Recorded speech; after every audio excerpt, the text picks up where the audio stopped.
नमस्कार दोस्तों, welcome back to let's do chemistry channel. तो दोस्तों आज हम फिर से कुछ इम्पोर्टेंट एमसीक्यू लेके आए हैं केमिस्ट्री। तो सबसे पहला क्वेश्चन हम देखने वाले हैं, देरी ना करते हुए। Dihedral angle of the least stable कन्फर्मर of the ethane. तो कन्फर्मर यानी कन्फर्मेशन, जो कन्फर्मर्स होते हैं वो होते हैं जो हाइड्रोकार्बन्स के सिंगल बॉन्ड को रोटेट करके। आप इसको आइसोमर का ही एक नया टाइप कह सकते हैं, ठीक है, आइसोमर। ठीक है, तो आइसोमर यानी आपका जो दो फॉर्मेशन होंगे, दो स्ट्रक्चर होंगे, उनका केमिकल फॉर्मूला क्या होगा? सेम होगा। केमिकल फॉर्मूला क्या होगा? केमिकल फॉर्मूला सेम होगा। ठीक है, ये सेम होगा, बट क्या होगा? स्ट्रक्चर क्या होगा उसका? डिफरेंट होगा। स्ट्रक्चर क्या होगा? डिफरेंट। ठीक है, ये है। अब देखो, सबसे पहले हम किसी इथेन के दो कन्फर्मर होते हैं, एक इक्लिप्स्ड होता है, एक स्टैगर्ड होगा। इक्लिप्स में देखो, यहाँ पर हमने सॉल्यूशन में बनाया भी हुआ है। इक्लिप्स में देखो क्या हुआ है कि इक्लिप्स में ये कार्बन है। सबसे पहले तो इथेन बना देते हैं हम, ये इथेन बना दिया। ठीक है, ये हाइड्रोजन और ये हाइड्रोजन और ये हाइड्रोजन। ठीक है, यहाँ भी हाइड्रोजन कर दिया और यहाँ भी हाइड्रोजन और ये भी हाइड्रोजन। ठीक है, ये इथेन है। तो ये सब सामने वाला कार्बन दिख रहा है आपको, ये वाला कार्बन। और जो ये गोल है, ये कौन सा है? ये से बीच आगे वाला कार्बन है, जो ये वाला कार्बन है। ठीक है, ये इसको रिप्रेजेंट कर रहा है। ये न्यूमैन एक साइंटिस्ट थे, उन्होंने बनाया था। तो अब देखो, इस कार्बन पे 3 हाइड्रोजन है और पीछे वाले कार्बन पे भी 3 हाइड्रोजन है। तो अगर ये कार्बन का जो बॉन्ड है उस कार्बन के बिल्कुल बीच में आ जाए, तो वहां पर क्या होता है? ये कौन सी फॉर्म होती है? इक्लिप्स्ड फॉर्म होती है। और यहाँ पर डायहेड्रल एंगल क्या हो गया? 0। देखो, कोई एंगल नहीं होगा। ये हाइड्रोजन इस हाइड्रोजन को क्या कर देगा?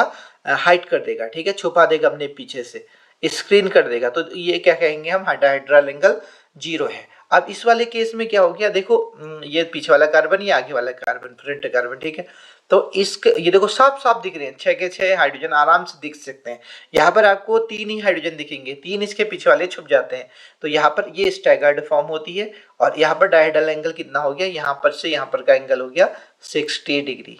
ठीक है, 60 डिग्री ये होगा, 60 ये होगा, 60 ये होगा और 60 सारे जो एंगल है हाइड्रोजन और ये, तो 60 होंगे। ठीक है, तो ये टोटल कितना हो गया? 360 और एक एंगल हो गया। और वो कह रहा है लीस्ट, तो लीस्ट किसका होगा? इक्लिप्स का। तो आंसर क्या हो जाने वाला है हमारा? इक्लिप्स, जिसमें 0 डिग्री होगा। ठीक है, आपको समझ में आ गया? यस, आगे बढ़ते हैं हम। अगला क्वेश्चन हमारा क्या है कि noble gases are named because of their inertness toward reactivity, identify an incorrect statement about them. तो नोबेल गैस यानी नोबेल गैस कौन सी होती है? Group number 18। ठीक है, ग्रुप नंबर 18। तो ग्रुप नंबर 18 के जो भी क्या है, एलिमेंट है, वो एक नोबेल गैस है, सारे गैस होती हैं। तो उनको इनर्ट क्यों कहा जाता है, और उसके अबाउट ये स्टेटमेंट है, और हमको इनकरेक्ट स्टेटमेंट ढूंढनी है। ठीक है, तो देखो, यहाँ पर हमने जो आंसर लिया है ये इनकरेक्ट ये है, और ये सब सही है। नोबेल गैसेज हैं वेरी हाई मेल्टिंग और बॉइलिंग पॉइंट। ठीक है, जो गलत है। और ये noble gas are sparingly soluble in water, बिल्कुल सही। Noble gas have weak dispersion force, बिल्कुल सही। तभी तो उनका बॉइलिंग पॉइंट कम होता है, उनका बॉइलिंग पॉइंट कम होता है। ठीक है, क्यों? क्योंकि वो किसी दूसरे के साथ कोई बॉन्ड नहीं बनाती है। ठीक है, और वीक डिस्पर्जन फोर्स के साथ जुड़ी रहती है। Nobel gas have large positive values of electron gain enthalpy. ठीक है, इलेक्ट्रॉन गेन एंथैल्पी। तो राइट आंसर कौन सा हो जाएगा हमारा? सेकेंड वाला। ठीक है, आगे बढ़ते हैं।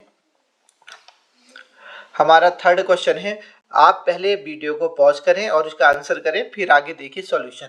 तो right option for the number of tetrahedral और octahedral voids in hexagonal primitive unit cell. ठीक है, प्रिमिटिव यानी सिंपल वाला। ठीक है, सिंपल यूनिट सेल, एस जिसको हम बोलते थे। ठीक है, तो उसके लिए ऑक्टाहेड्रल और टेट्राहेड्रल में वॉइड्स निकालने। ठीक है, बहुत इंपॉर्टेंट क्वेश्चन है।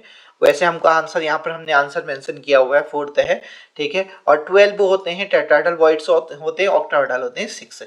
ठीक है, ये हो गया। आगे बढ़ते हैं। देखो, इसका सॉल्यूशन में हमने क्या क्या लिखा हुआ है। ये फॉर्मूला बहुत इंपॉर्टेंट है। Number of octahedral voids and tetrahedral voids formed by an closed packed atoms are n and 2n, ठीक है। तो टोटल ऑक्टाहेड्रल कितने हो जाएंगे, n हो जाएंगे, ठीक है। और टेट्राहेड्रल वॉइड्स कितने हो जाएंगे, 2n, उसका जस्ट अपोजिट होता है, ठीक है। ये बहुत इंपॉर्टेंट है, इसको नोट कर लेना, ठीक है, ये लाइन को। आगे ये हमने कौन से चैप्टर से लिया है, ये लिया है सॉलिड स्टेट से, ठीक है, सॉलिड स्टेट फिजिकल केमिस्ट्री। आगे बढ़ते हैं। Each hexagonal unit cell contains 6 atoms, therefore number of tetrahedral और ऑक्टाहेड्रल क्या हो जाएंगे, 12 और 6 हो जाएंगे, ठीक है। ये हो गया, आपको समझ में आ गया होगा, वेरी गुड। आगे बढ़ते हैं। और ये भी याद रखना है कि जो हेक्सागोनल यूनिट सेल है ना, उसमें टोटल जो हमारे एटम होंगे वो 6 होंगे। सिंपल वाले में मैं बता देता हूँ, एससीसी में सिंपल क्यूबिक यूनिट सेल में होते हैं 1, ठीक है। बॉडी सेंटर्ड में होते हैं 2 और फेस सेंटर्ड में होते हैं 4, ओके। ये जनरल चीज़ें हैं, इसको आपको हमेशा याद रखना है, इसको ब्रैकेट ऑफ करके इसको नोट कर लेना, ठीक है। आगे बढ़ते हैं। अगला क्वेश्चन हमारा, अगला क्वेश्चन है कि what is IUPAC name of the organic compound formed in the following chemical reaction. तो केमिकल रिएक्शन में जो प्रोडक्ट बन रहा है उस पर बात करते हैं। तो एसीटोन है, तो एसीटोन में ये रिएक्ट कर रहा है, ठीक है। तो ये हमारा ग्रिग्नार्ड रिएजेंट है, ग्रिग्नार्ड में ये प्लस होगा और ये माइनस होगा, ठीक है। ये अटैक करेगा किस पे, एसीटोन पे। तो एसीटोन का फॉर्मूला हमारे पास ये होता है, ये एसीटोन बना हमारा, और यहाँ पर अटैक होगा, देखो ये यहाँ पर अटैक, और ये ऊपर को चले जाएगा। तो हमारे पास क्या बना, ये CH3C और ये O, और इस यहाँ पर H प्लस की रिएक्शन है तो ये H लग जाएगा इसमें, और ये बन गया CH2CH3, ये वाला, ठीक है। ये C2H5 और ये ऐसे ही रहा, तो ये हमारे पास बन गया, ठीक है। इसका नाम हम देख लेंगे, 1 2 3 4। तो ब्यूटेन है, 2 पे लगा है मैथिल, 2 पे मैथिल, देखो बिल्कुल सही है, बिल्कुल सही। 2 पे मैथिल और 2 पे ही ऑल भी है, बिल्कुल। लेकिन 1 2 3 4 है, तो ब्यूटेन होना चाहिए था, ठीक है। ये प्रोपेन है, तो ये गलत आंसर है, ये नहीं हो सकता, ये तो नहीं होंगे, ठीक है। तो लास्ट 4th वाला इसका राइट आंसर हो जाएगा। 2 ऑल है, दूसरे पे ऑल ग्रुप लगा है, और सेकेंड पोजिशन पे मैथिल ग्रुप लगा है, ठीक है।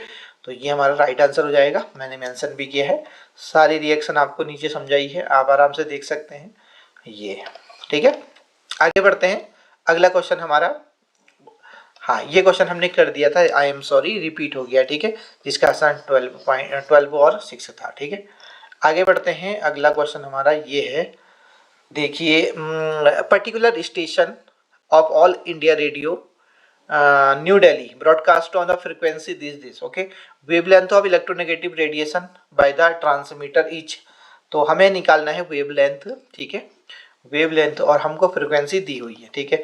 तो देखो यहाँ पर हमारे पास फॉर्मूला है एनर्जी ऑफ इलेक्ट्रोमैग्नेटिक रेडिएशन।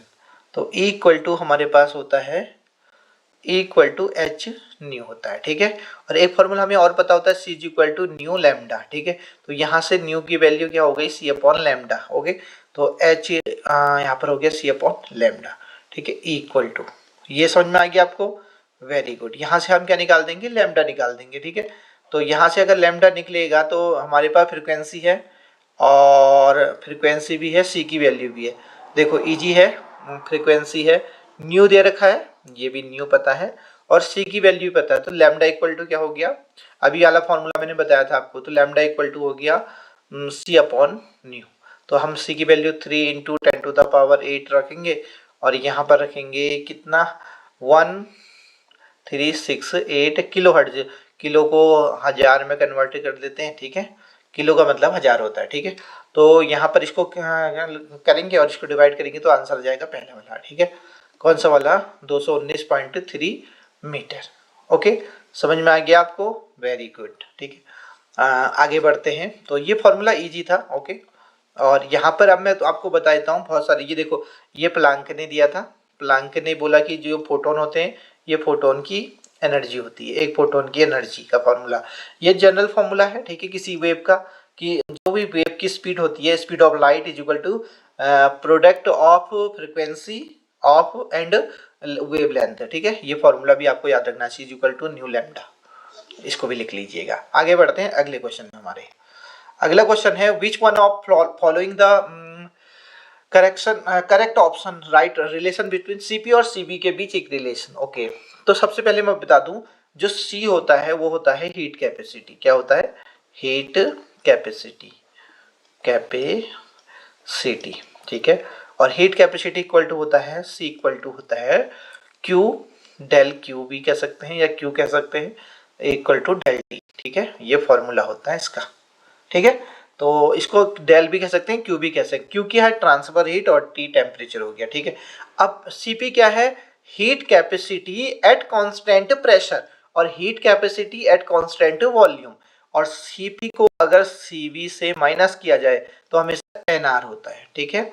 ये फॉर्मूला होता है, इसको याद रखिएगा। अब एन क्या है? एन है मोल, नंबर ऑफ मोल, ठीक है। तो यहाँ पर एन की जगह पे 1 रख दो, तो यहाँ पर ये फॉर्मूला बन जाएगा CP minus CB is equal to R. तो हमारा राइट आंसर सी। और एक और चीज बता दूं आपको मैं, हमेशा सीबी की वैल्यू ग्रेटर देन सीबी, इसको भी याद कर लेना, ठीक है। आगे बढ़ते हैं अगले क्वेश्चन में हमारा, ठीक है।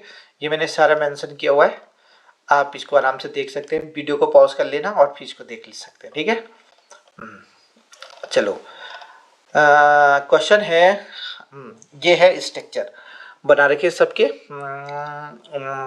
तो PCl5 का स्ट्रक्चर तो इजी होता है, PCl5 का हमने पता ही होता है, ट्राइगोनल बाई पिरामिडल होता है, TP, trigonal bi pyramidal, TBP, trigonal bi pyramidal. देखो ये पहले का फोर्थ हो जाएगा, ठीक है।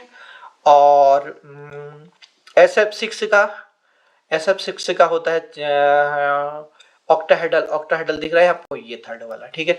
अगर आपको दो भी पता है तो आप आराम से इसका कर सकते हैं। तो देखो पहले वाले का फोर्थ में देखना, पहले वाला फोर्थ, तो एक ये दिख रहा है आपको, एक ये दिख रहा है, पहला वाला फोर्थ, तो ये और ये तो नहीं हो सकते। अब देखो दूसरा वाला, देखो क्या है, दूसरे वाले का बी का तीसरा, बी का तीसरा दोनों में दिख रहा है, ठीक है। तो अब आगे बढ़ते हैं सी का, सी का सी का सी का क्या हो सकता है? BrF5। तो BR में लास्ट में होते हैं 7, तो 2 और ये हो गया 5, 1 2 4 4 1 5 ही हो गया। तो ये भी जाएगा एक्साइड करने, ये भी, तो 3 2 5 हो गए, ठीक है। एक लॉन पेयर हो गया, तो इसमें बन गया sp3d2, यानी 3 2 5 और 6 ऑक्टाहेड्रल, ऑक्टाहेड्रल के लिए लेकिन एक लॉन पेयर होगा, तो ये ऐसे बन सकता है। लॉन पेयर हो गया, तो लॉन पेयर कहाँ लगाए? इस साइड लगाए थे लॉन पेयर, तो ये बना Br, ठीक है। यहाँ F आ गया, यहाँ भी F आ गया, और यहाँ भी F आया, यहाँ भी F आ गया, और एक आ गया लॉन पेयर, ये। तो इसका क्या हो जाएगा? स्क्वायर पिरामिडल भी हो सकता है, ठीक है। और और क्या बचा अभी हमारा? ट्रायंगल। तो स्क्वायर इसका ये हो जाएगा सी का पहला वाला, ठीक है। तो इस तरीके से सी का पहला हो जाएगा, तो ये राइट आंसर हो जाएगा हमारा पहला वाला, ठीक है। यहाँ से देख सकते हैं ये। तो हमारे पास स्ट्रक्चर बनाने के लिए देखो, अगर आपको हाइब्रिडाइजेशन निकालना आता है तो आप ये आसानी से निकाल सकते हैं, ठीक है। इसमें आपको बिल्कुल महारत हासिल करनी पड़ेगी ये निकालने में, विद इन सेकेंड में, तभी जाके हमारा जो ये एग्जाम है क्रैक हो पाएगा, ठीक है। तो ये ध्यान रखिएगा। आगे बढ़ते हैं हम अगले क्वेश्चन में हमारे। देखो मैंने सारे करके दिखा रखे हैं, आप भी इनको प्रैक्टिस कीजिएगा खूब, ठीक है। अगला क्वेश्चन, वीडियो को पॉज कर दो फिर करो, कि which one of the method can be use to obtain highly pure metal which is liquid at a room temperature. तो अगर किसी भी, कौन सी मेथड है जिसको, जो हाईली प्योर मेटल को अलग करने के काम आती है और विच इज लिक्विड होगी रूम टेम्परेचर में? तो आंसर होता है डिस्टिलेशन, ठीक है। Distillation is right answer. Distillation से ही हम प्योर मेटल को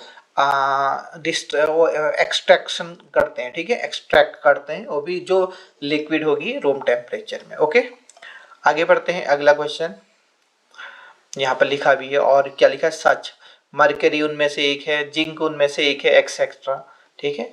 मरकरी एक ऐसा मेटल है जो रूम टेम्परेचर पे लिक्विड फॉर्म में रहता है।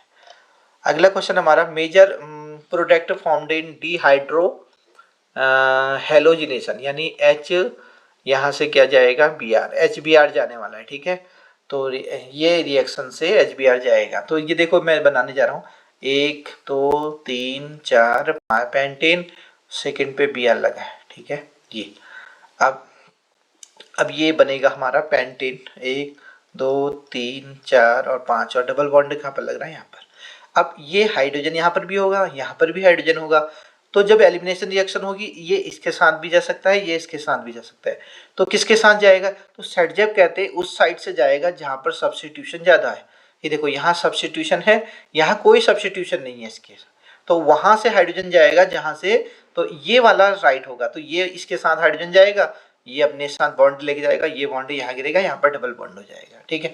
तो इस रूल को कहते हैं सेटजेब रूल। सेटजेब ने एलिमिनेशन के अबाउट रूल दिया था, ठीक है। ये आपको समझ में आ गया। हुंस रूल तो ये बोलते हैं, हुंस रूल भी बताते हैं आपको। ये अगर आपके पास पहले इलेक्ट्रॉन आपको कैसे बनने हैं, अनपेयर्ड इलेक्ट्रॉन, फिर जाके आप पेयर करेंगे, ठीक है। आप ऐसे नहीं करेंगे, कैसे, ये किया, आप पहले ही इसमें 2 नहीं भरेंगे, ठीक है, ऐसे करना गलत है, ये हुंस रूल कहते हैं, ठीक है। हगल, हगल तो 4n प्लस 2 पाई इलेक्ट्रॉन, ये वाला बताते हैं, ठीक है। आगे बढ़ते हैं अगले क्वेश्चन की ओर। हमारे पास ये मैंने सारा एक्सप्लेन किया हुआ है, आंसर दिया हुआ है, ठीक है। अगला क्वेश्चन हमारे पास है, the correct option for the number of body centred unit cell in all type of the Bravais lattice unit cell. तो ये बताना है correct option for the number of BCC units in all 14 types of. तो 14 type जो भी Bravais है उसमें BCC कितने लोगों, कितने मतलब नंबर ऑफ कितने बार होता है, ठीक है। तो इसका राइट आंसर है 3, ओके, ये 3 इसका राइट आंसर है। आगे बढ़ते देखो, मैं पूरा सॉल्यूशन आपको बता देता हूँ। इन 14 टाइप के ब्रेवियस लेटिस होते हैं, बॉडी सेंटर्ड यूनिट से प्रेजेंट इन क्यूबिक और टेट्राहेड्रल, और एक होता है ऑर्थोरोम्बिक क्रिस्टल में, तीनों में ही पाया जाता है BCC, ठीक है। ये समझ में आ गया। सिंपल वाला तो 14 में ही पाया जाता है, लेकिन BCC बॉडी सेंटर्ड वाला के क्यूबिक में पाया जाता है, टेट्राहेड्रल और ऑर्थोरोम्बिक में ही पाया जाता है, ठीक है। आगे, hence body centred possible variation in present in 3 crystal, ये बहुत इंपॉर्टेंट है, ठीक है, इसको नोट कर लेना कि 3 में ही BCC पाया जाता है। अगला क्वेश्चन हमारा, identify the component that will react with Hinsberg. सबसे पहले हिंसबर्ग क्या होता है मैं बताता हूँ। हिंसबर्ग रिएजेंट हमारे पास जो एमाइन होते हैं ना, प्राइमरी एमाइन, ठीक है, इनको अलग करने के काम आता है, सेकेंडरी एमाइन और ये टर्सरी एमाइन, ये तो ये इससे रिलेटेड है, ठीक है। हिंसबर्ग, जैसे ल्यूकास रिएजेंट नहीं था, ल्यूकास हमने पढ़ा था ना, ल्यूकास रिएजेंट किसके लिए होता है, वो होता है अल्कोहल के लिए, प्राइमरी अल्कोहल, ठीक है, अल्कोहल, सेकेंडरी अल्कोहल और टर्सरी अल्कोहल, इनको क्या करता है, डिस्टिंग्विश करता है अल्कोहल, ये। और एमाइन को कौन करता है, हिंसबर्ग, ठीक है। तो क्या होता है कि अगर हम, उसने क्या पूछा है, ठीक है, इसको पहले हिंसबर्ग में डालते हैं, ठीक है, प्राइमरी वाले को, और अगर ये इसमें जाके कंपाउंड बनाता है, उसको कोई एल्कली सॉल्यूशन में डिजॉल्व करते हैं, अगर वो डिजॉल्व हो जाता है तो प्राइमरी होता है। सेकेंडरी के लिए केस में क्या होता है, सेकेंडरी अमाइन को हिंसबर्ग से रिएक्ट कराएंगे, जो कंपाउंड बनेगा वो एल्कली सॉल्यूशन में डिजॉल्व नहीं होगा, ठीक है, तो वो क्या हो जाएगा, सेकेंडरी। टर्शियरी क्या होता है, हिंसबर्ग से ही रिएक्ट नहीं करता, ठीक है, ये बड़ा वाला है कि ये रिएक्ट ही नहीं करता। तो इसमें क्या कह रहा है कि ये एल्कली से भी, तो प्राइमरी वाला कौन है इसमें, ये तो नहीं है, ये देखो, ये सेकेंडरी एमाइन है, ये प्राइमरी एमाइन है, ये राइट आंसर हो जाएगा, और ये टर्शियरी एमाइन है, ठीक है। टर्शियरी एमाइन हिंसबर्ग से रिएक्ट ही नहीं करता, हिंसबर्ग से रिएक्ट ही नहीं करता, ठीक है। ये रिएक्ट करता है, रिएक्ट करने के बाद जो कंपाउंड बनाता है वो एल्कली में डिजॉल्व नहीं होता, एल्कली में नॉट डिजॉल्व, तो इससे क्या देखेंगे हम, वो सेकेंडरी है, सेकेंडरी वाला, हाँ, इसकी बात कर रहे हैं, डिजॉल्व। प्राइमरी वाला एल्कली में डिजॉल्व होता है, ठीक है। तो दोस्तों आज की वीडियो कैसी लगी जरूर बताइएगा, ठीक है, और मिलते हैं नेक्स्ट वीडियो में, तब तक के लिए नमस्कार।